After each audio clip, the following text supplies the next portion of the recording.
Welcome to the Human Being Unleashed podcast, where we redefine, realign, and reimagine what it means to be human so that you can live a life with the health, wealth, and relationships that are inherently yours.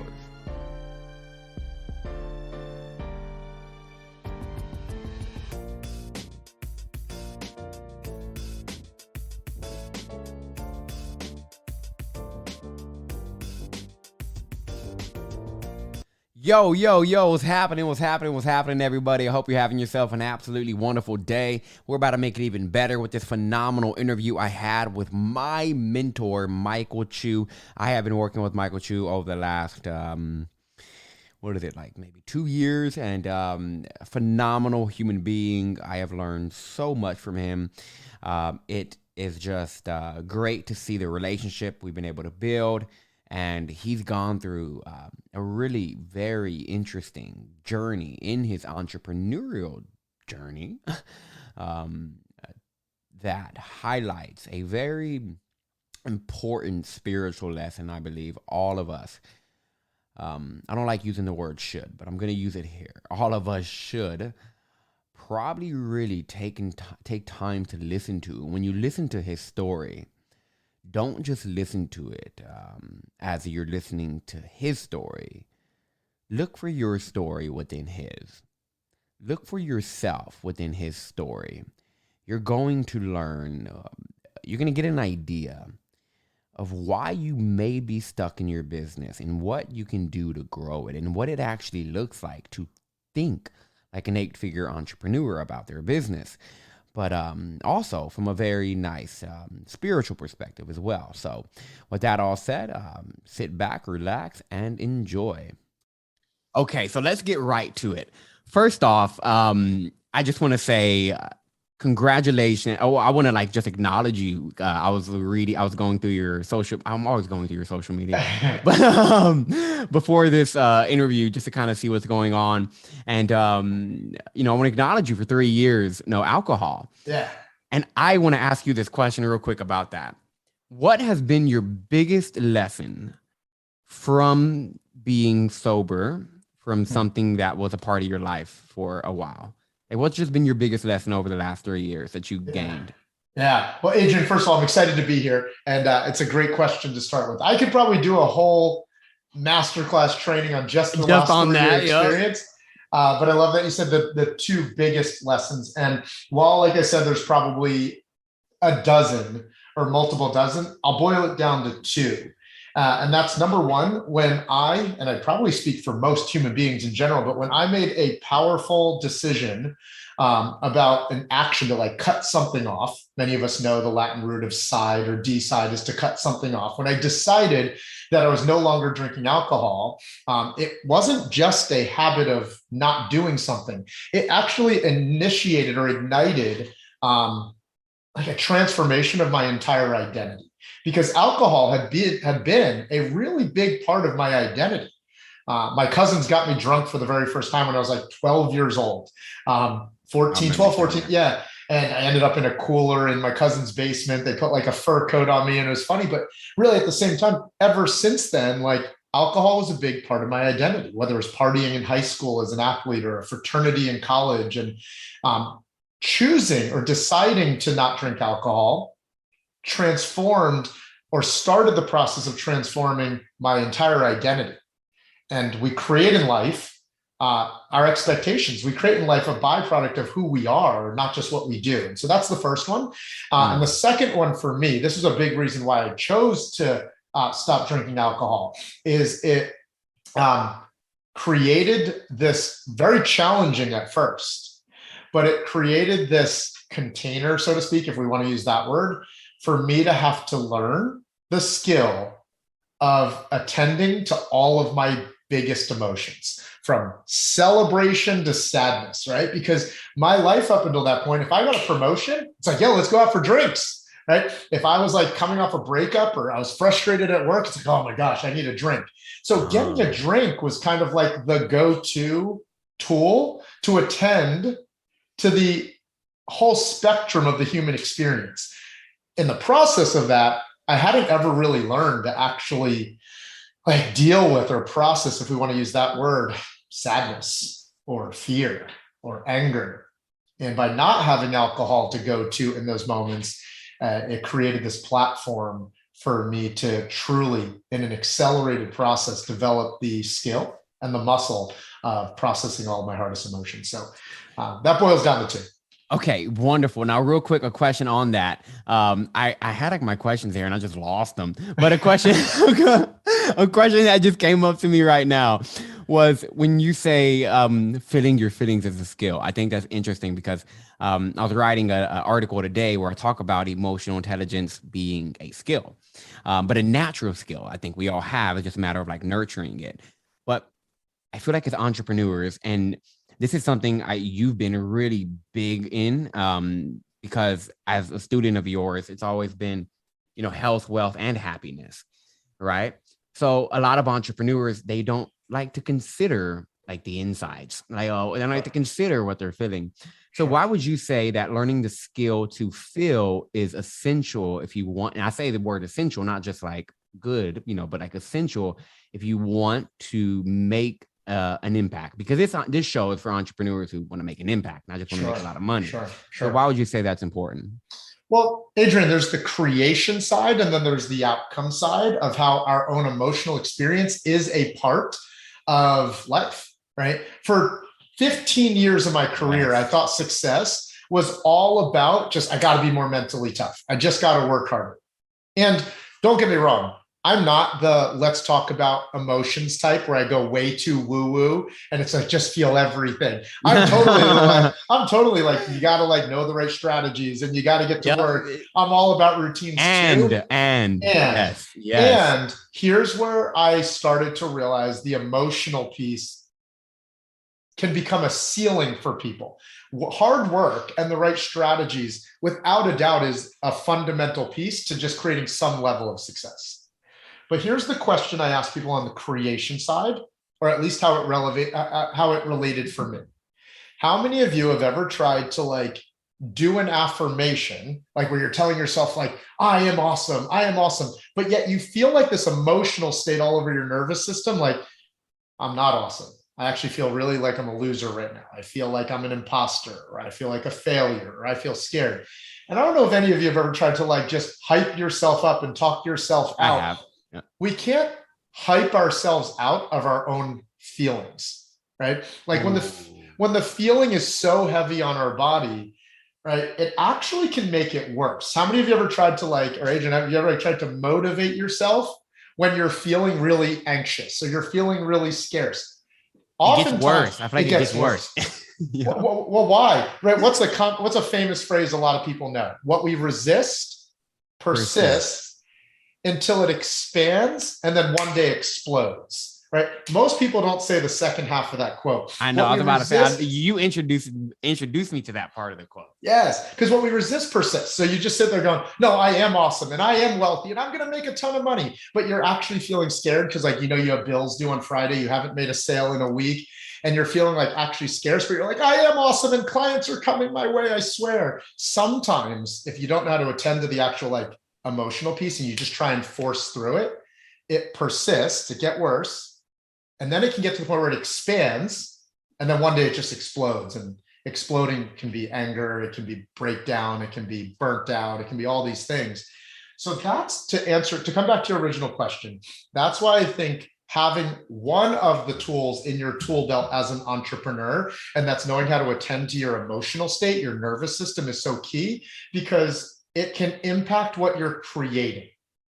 If you're taking a ton of action from a state of scarcity, right, you're going to take action from an energy of scarcity. But if you're taking action from an energetic, emotional state of peace or abundance or trust or faith or surrender, right, we can create so much more powerfully, so much more abundantly from that state. Not all actions are created equal. That's why people, will follow the guru's strategies. They'll buy some guy's mastermind and like, they'll follow the playbook perfectly, but they're operating from a state of like not good enough and scarcity. Another guy's operating from a place of like certainty and creation and abundance and create two completely different results with a very similar playbook. So First off, the emotional state is for creation, but the outcome side is that I spent the first 10 years building 7-figure businesses, making a lot of money, buying a home at 25, and all the external things that would say, like, look at you, you're successful. And it all led to the basic question of like, am I happy? Am I fulfilled? Is it all worth it? And so why I also think it's important to attend to your emotional state throughout the process is because whether it's Tai Lopez saying you don't want to be the richest man in the graveyard, right?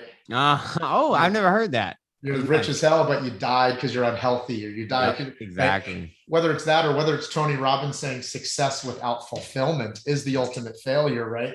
That's also why I think it's important to attend our own happiness and emotional state along the way. So as we're creating success, I'll summarize with this, Adrian. Does success make us happy, or do happy people create success? Oh. And so I find happy people, like, yeah, we can be driven by anger and but that's short-lived oftentimes. Yeah. Right? Like, I want to prove my high school buddies that told me that is a spark in the ignition, but it's rarely sustainable success. You follow some of the names on social media, you hear them talking all the time. They built successful businesses and they were like, but I was totally doing it just to like prove people wrong. Yep. And then I realized how unhappy I was. Now I'm building my business purely just to be happy. Like, you see that type of transformation story in entrepreneurs right in our industry all the time. So I tell people, why don't we start with happiness first as the foundation and then build a business on it? I love that. It's like how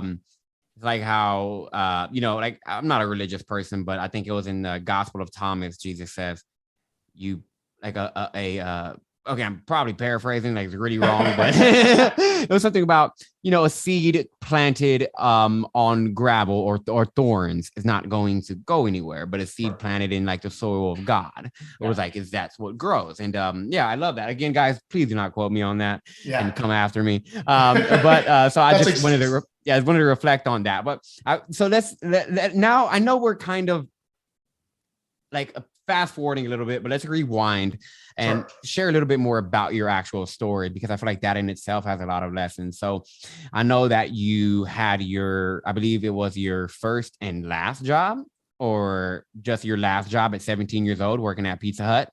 when I say last job, meaning you're working for somebody, right? You're an employee. Where did your entrepreneurial bug begin? Yeah. So like, what was it that got you? Because not many 17-year-olds want to start taking those kind of risks and want to start putting that kind of responsibility on their plate. So where'd that come from?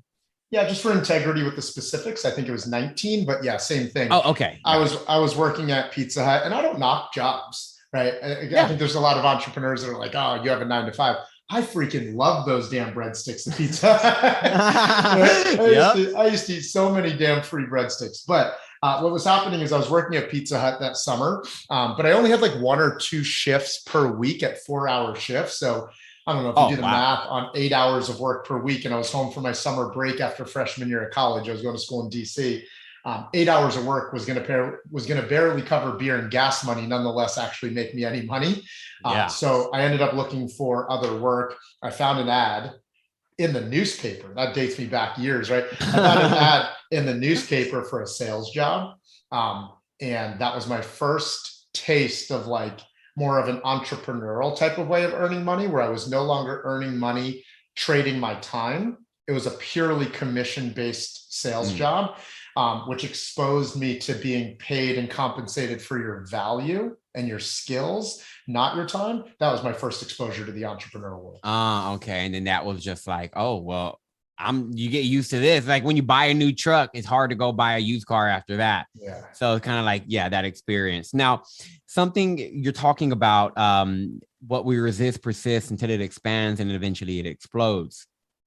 I know you had an experience like that in your entrepreneurial journey. Exactly. Yeah. And you introduced me to the law of repulsion. And I remember when you told me that, I believe this was still life changer at the time, but I remember when you told me that, it became such a like it just didn't enter my mind before then. And so I was like, man, it makes sense. Like so let's just go ahead and describe the law of repulsion for people who don't know, because we've had Yali on here talking about the law of attraction and amazing stuff. I love it, but there is a reality that is also there with that law. Yeah. So talk about what the law of repulsion is, and then how that actually, no, just answer that first. So what is the law of repulsion in your understanding of it? Yeah, the reason I introduce people to the law of repulsion, and it's not because I am the energetic spirituality coach, but I do believe that these things are important to acknowledge because our mindset is important, right? Mm-hmm. So anyways, to define it simply, the law of attraction is so overpopularized. And I think it's important for people to be aware of the law of attraction. And when I say overpopularized, it's because the book The Secret and the movie The Secret made it so popular. That what happens is I think a lot of people think, like, if I just think about what I want enough and I focus on it, it's going to happen. But just like yin and yang, or whatever you want to call it, there's always a conflicting energy to things as well, the way the universe is designed. So there's the law of attraction, focusing on what we want to create. And at the same time, there's a conflicting energy, the law of repulsion. And the law of repulsion, here's a great example of that. This would be like somebody saying, I just want to be in a relationship so badly. I'm just dreaming it. I'm manifesting it. I'm thinking about it, right? But deep down inside, they have a conflicting thought, feeling, or belief that getting into a relationship will equal loss of freedom. And maybe they prioritize freedom, or maybe they prioritize independence more than they just prioritize connection. And so here they're sitting like, I don't know why I can't find a good man, or something like that. I'm manifesting it. I'm thinking. What happens is, if the law of repulsion is stronger than the law of attraction, we'll slow down the ability to create what we say that we want. Because the law of repulsion is essentially any thought, feeling, or belief that can be in direct conflict to what we're trying to attract. That's probably not the universal law actual definition. But it makes perfect sense. Yeah, that's my interpretation of the law of repulsion, is that while we are trying to attract something, we can have crosstalk to the very thing we're trying to attract. And so a lot of times what I've seen is that we ignore the crosstalk. Yes. We avoid the crosstalk because we're trying, like you said, which I love you. So you can't hype yourself out of your feelings. Yeah. Try to hype ourselves out of it. But, when you repress a thought, the energetic charge gets higher behind that thought. So I can see why it'll make it harder for you to get what you want. Now, so I want to address two things real quick to that. Go ahead. Yeah, please. Go ahead. Real quick. Right. Crosstalk being those moments where, like, you're writing down your goals, or you're thinking about your goals, and you have that little voice in the back of your head that's like, yeah, right. Come on, you can't do that. And we sometimes just ignore that, and we just go right into like rah mode, like, I will be. And that's where, like, I think it's important to acknowledge the two. And second thing, the whole, like, you can't hype yourself out of your feelings. Can you temporarily? Yes. Right. Oh yeah. I love Tony Robbins and the importance of, like, being able I was just about to say, make your move.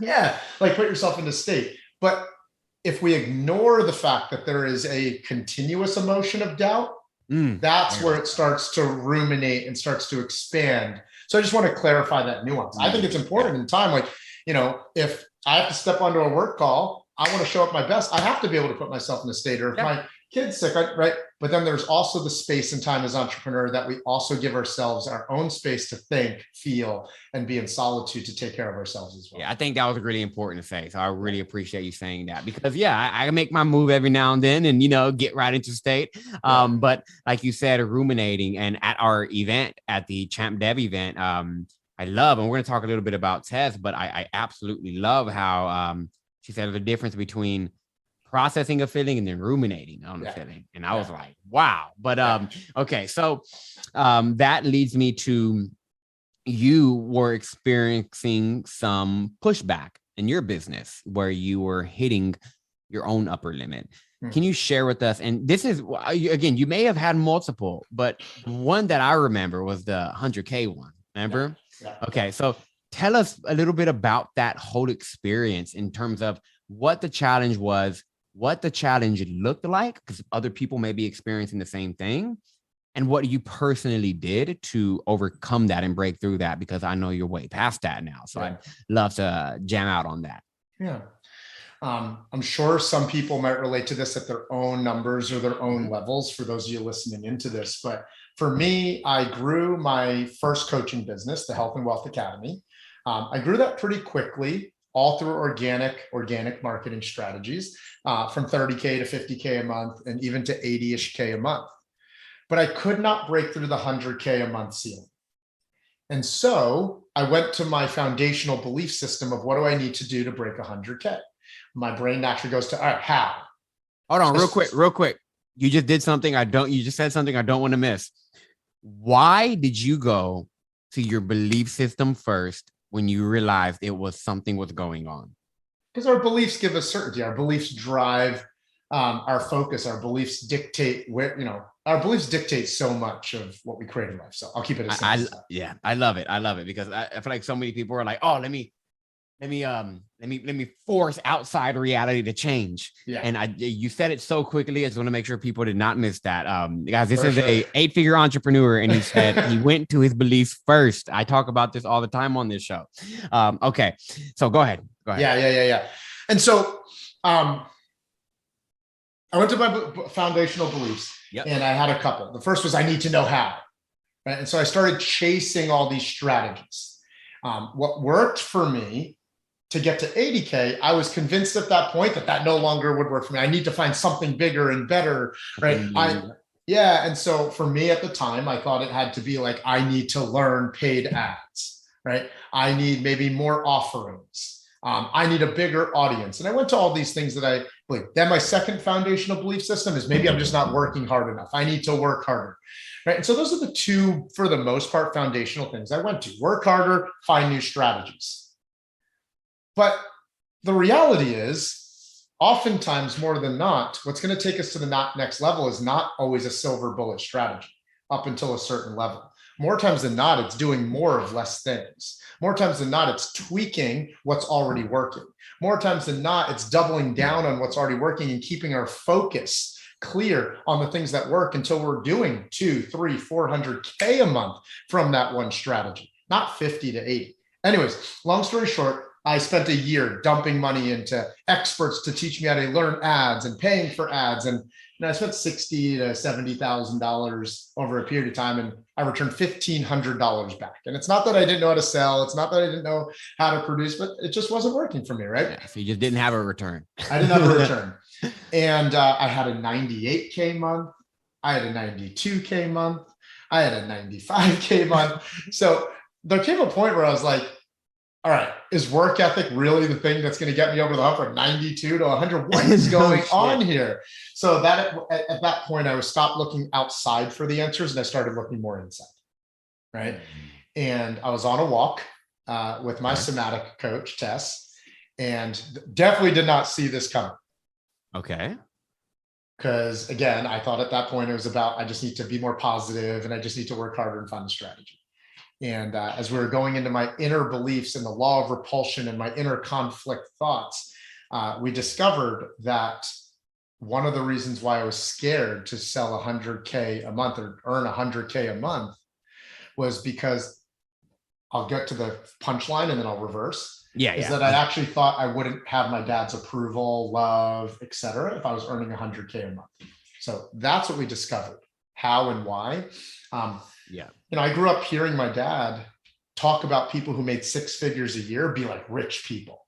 And my dad, admittedly, kind of like, it seemed at times like he talked down about rich people. He talked down about money. He resented rich people, like, oh, must be nice to be them. Oh, you're going to your rich friend's house, right? And so the fact that he would think people who earned, Adrian, 6 figures a year were people to badmouth. My subconscious created a story that if my dad talks badly about people who make 6 figures a year, what is my dad going to think about me if I'm making 6 figures a month? And at our core, at our hearts, we are not wired as human beings just to be successful. We're wired to be loved and accepted and to keep connection.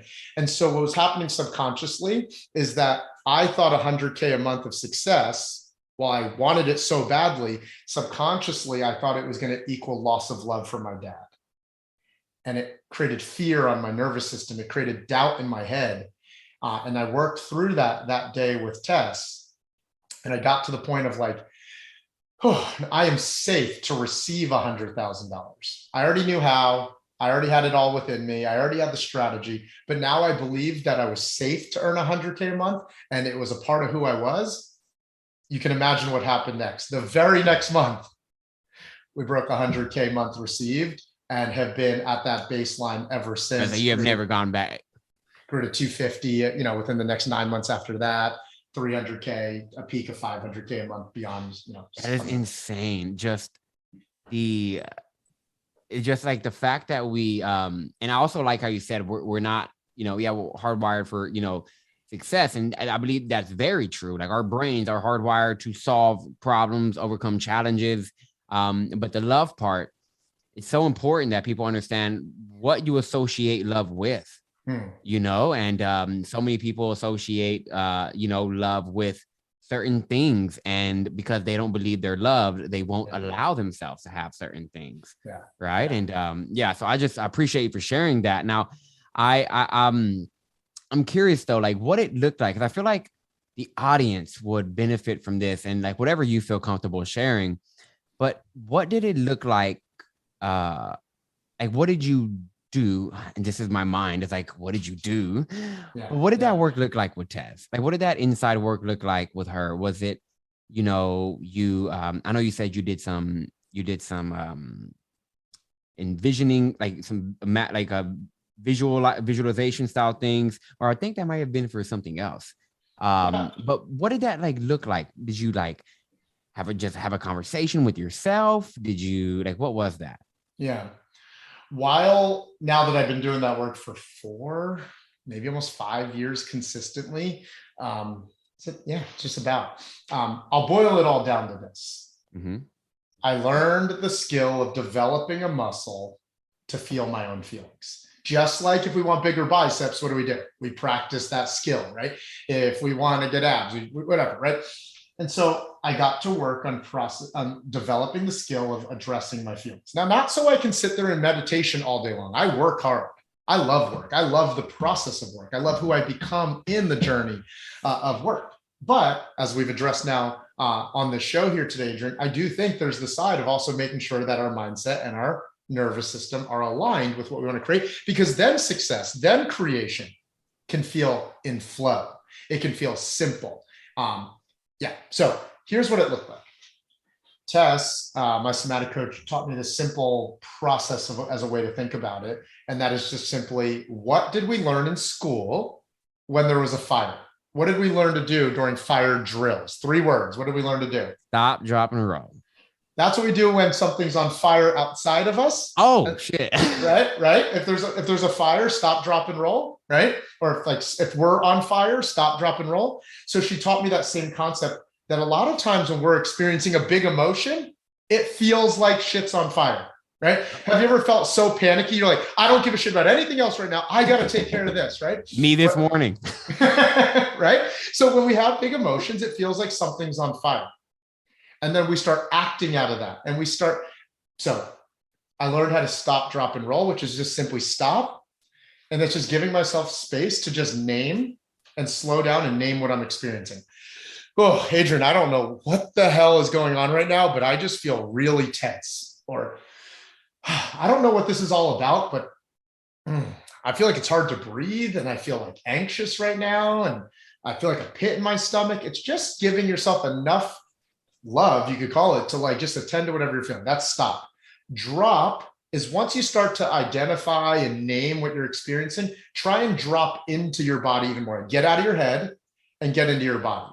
Right? Many of us have heard the quote, like, when you're in your head, you're dead. When you're in your heart, you're smart. When you're in your head, you're dead. When you're in your heart, you're smart. So it's like, get out of your head. Stop trying to overthink the feeling. Like, well, I think this is what's going on. And here's why it's happening, because of my mom when I was 7. And like, stop trying to overanalyze it and just go, yeah, I just feel so much tension on my chest right now. Or I just feel so much weight on my shoulders right now. So stop, drop into it, and then roll is just give yourself some time to just take good deep breaths, and just let the nervous system roll through it. You're not trying to resist it anymore. When you're trying to think about your feelings, you're resisting it. When you're trying to act out of your feelings, you're resisting it. The only way through a feeling is to just give yourself a little space and grace to just stop and feel it. Some, like whether it's Dispenza or whoever, there's all different types of phrases like the healing is in the feeling. The only way through is feeling and stuff like that. And so this is a perfect example of how to go to the feeling. Stop, drop, and roll. And in summary to that last point, because Tess says to me often, we are one deep breath away from a completely different emotional experience. So I stop, I drop, and then I'm just deep breathing through the feeling, because we're oftentimes a couple deep breaths away from a completely different emotional experience. And so that's why I'm not sharing this stuff as an entrepreneur. Like I spend hours just sitting here in Zen mode. Yeah. But sometimes it's between one meeting to the next, and I'm like, oh, I feel really angry about the way that call went. And I just need to give myself space to go into the next call with power. I love that. I love that. So it's like you're I always use this example of riding in a hot air balloon, and then all of a sudden it starts going down and you're like, what the heck? Why is it going down? And then you look inside of it, there's a bunch of sandbags. Yeah. But entrepreneurs are like, oh, but I'm getting to my destination. I gotta go to another meeting. I don't have time to like slow down and get the sandbags out. Yeah. But it's like slowing down and getting the sandbags out. I love that. So if you were to go back at 19, wherever that was, when you started getting into sales, because if you sell, you're an entrepreneur, period. But if you were to go back to that time, knowing what you know now, what do you think you would do differently, if anything? Because I know some people, they probably wouldn't. But if there's anything that you would have done differently, knowing what you know now. Done differently in what regard? The entire journey? No, in the way you handle things emotionally and mentally.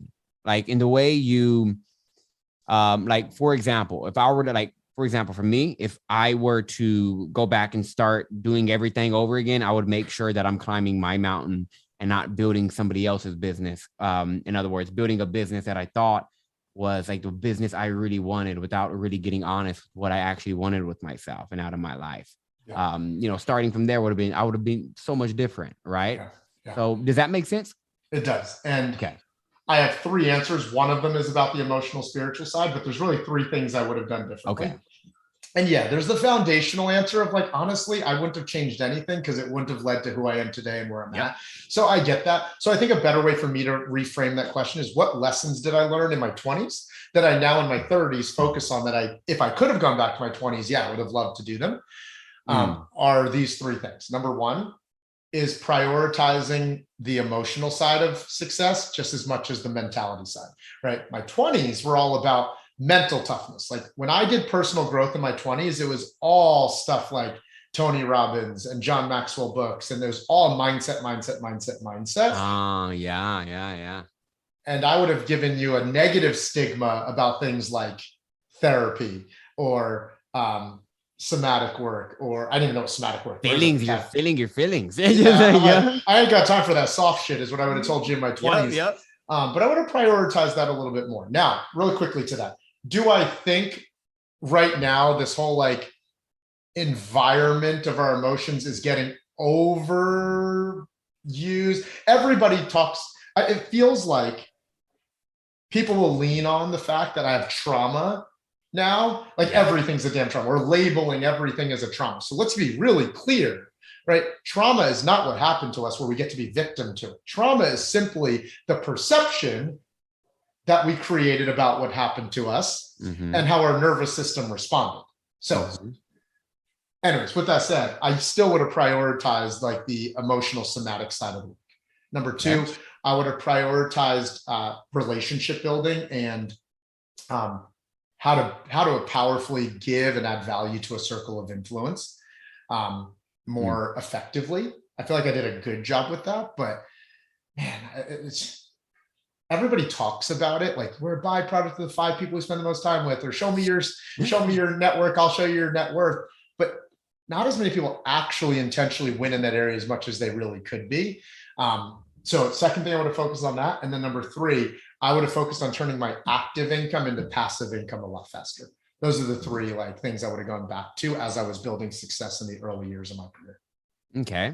Now, if you were, and I know you are probably in this state as well, but if somebody was experiencing rapid amounts of growth in their business, what would be some of the things that I don't want to say I tell them to look out for, because I don't like that energy of like, oh, look out for this, look out for that. Sure.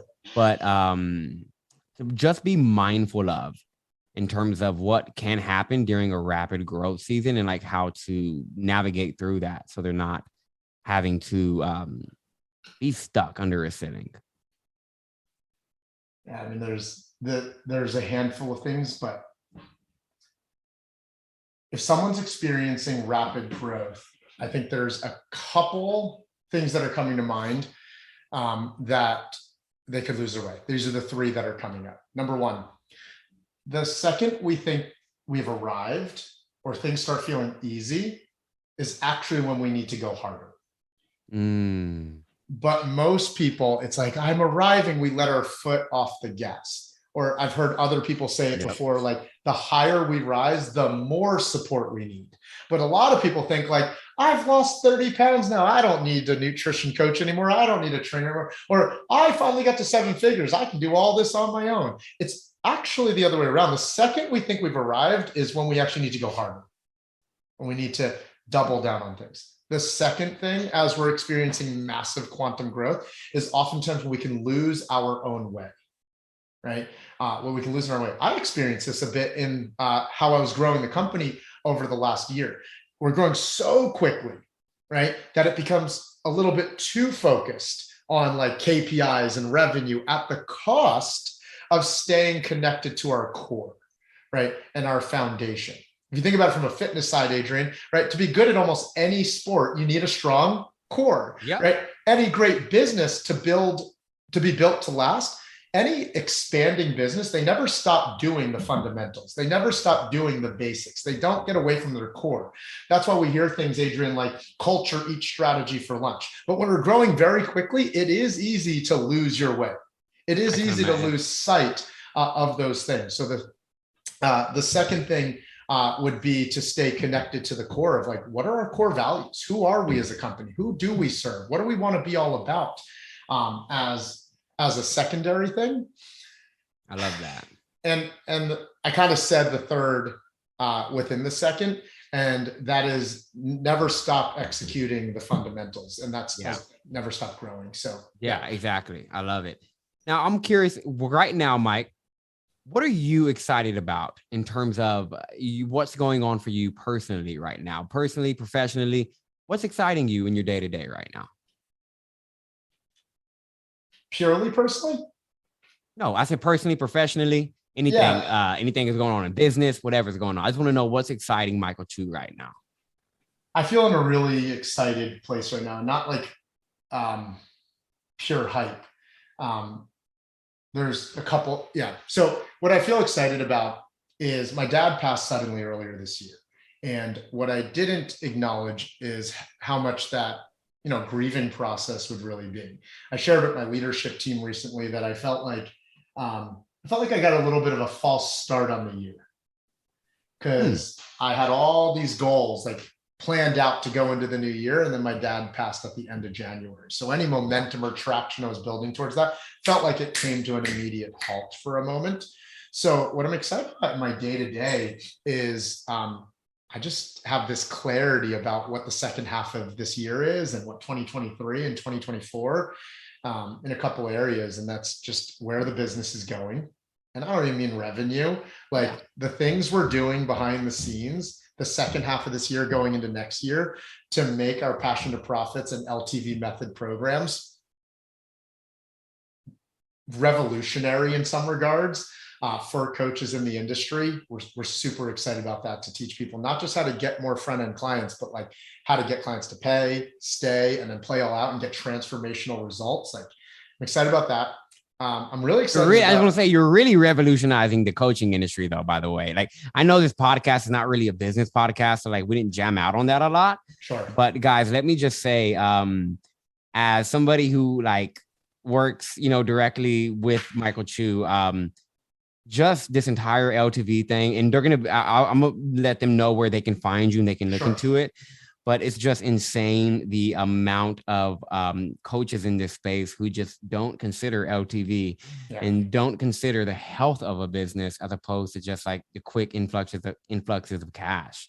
So I love that. So okay, so you're excited about revolutionizing this industry that is really ripe for it. It really needs it.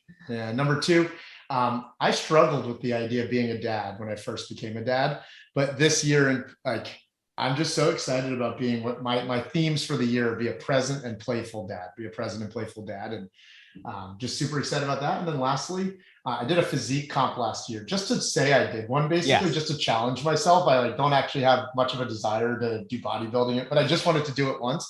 And so it took me away a little bit during that time from doing what I actually love, and that's martial arts. I took karate since I was 3. I do jiu-jitsu, I do Muay Thai. And so the third thing personally, I'm just so excited to be surfing and doing martial arts. Surfing, nice. See, almost every Sunday, right? Yep. I love it, man. All right, awesome. Now, as we approach the end of this, just a couple of rapid fire questions I have for you that I think will be beneficial for the audience as well. Sure. In your entrepreneurial journey, entrepreneurial journey, what would you say is the number one book if you were to pick one? And I know it's difficult to pick one, which is why I want you to pick one. If you were to pick one book that had the biggest and lasting impact on you, what would that be and why? Like you said, there's a lot. Yeah, I know. And it depends what level of business somebody is at. But one that I think comes back to any level of business somebody at is the 5 levels of leadership. Because leadership, John Maxwell teaches the law of the lid. We are, as leaders, we become the lid of our organization, right? The higher we rise our own lid, the bigger capacity our business can become. And leadership is what scales and or slows down businesses. And so the book 5 Levels of Leadership, while I've read probably dozens, if not 100 leadership books, it's one that doesn't talk in just theory and ideas. It's almost like a playbook or a roadmap of how to grow your leadership depending on what level of leadership you're currently at. And that's why I love it, because it's very tangible and actionable. 5 Levels of Leadership. If I had to give you a secondary one, Think and Grow Rich by Napoleon Hill. Okay. All right. Lovely. I had a feeling it was going to be the 5 levels of leadership. I swear to God, it was either that one or the Big Leap. I was thinking of one of those. I was like, one of those are going to come up. I do love the big. Yeah, that's what I said. I could probably speak. I know, man. I know it's difficult when I ask people that question. They're like, one, and I'm like, yes, just one. Okay, lovely. And what are your what podcasts are you listening to more than any right now?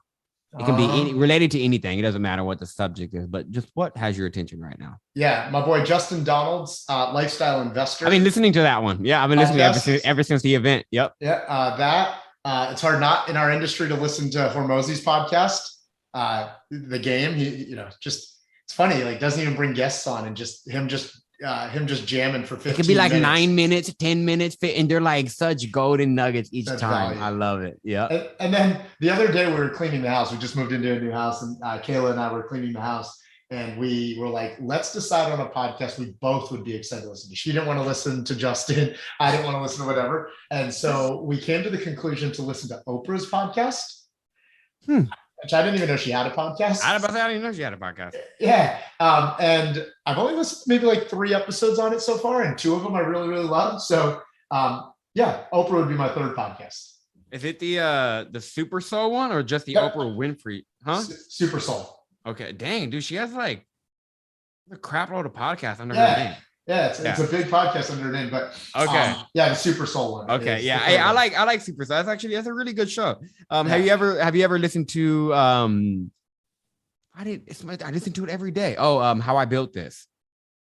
Who did I see the other day just say that's one of their favorite things to listen to right now? Dude, it is. It is phenomenal. It is phenomenal. It's by Guy Raz, and it's storytelling. Just every big business, or not even, big businesses, how they built their business. And it's their stories are so interesting, how they did it. But I feel like you personally would jam out on that. I love it. I just searched it on my Spotify, and I think it was in Justin Donald's book, actually. where he says that's one of his favorite shows to listen to. I think that might have been where I heard. Yeah. I feel like if y'all guys like, if Kayla agreed on Super Soul Sunday too, it's like, of course, not about like soul and stuff, but I feel like she was jamming out on it too, because it's like deep storytelling and it's beautiful. So yeah, who knows?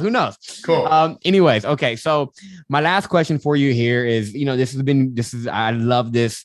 And this question, I'm interested in what you're going to say. If you had 60 seconds left and you had one big megaphone to just broadcast one last message, not to a particular person, not to a particular group of people, but just to whoever needed to hear that, right? Yeah, just last 60 seconds. I know it's a loaded question. Like I have 60 seconds left and I'm about to die. And you're about to die. Oh, yeah. You're about to die. Universe is about to kick the bucket and your time is done. All right. 60 seconds left. That's it. Do the thing. Right. I've had 10 seconds. I just like do the thing you're thinking about, do the thing you're scared to do. We're all going to die anyways. So like, are you doing the things that make you happy? Because people are going to always talk shit. People are going to always have thought and opinion, right? You're going to upset people when you live a big life. Like, are you doing the thing that makes you happy, fills you up? That's number one. And you are loved. Like, you are good enough.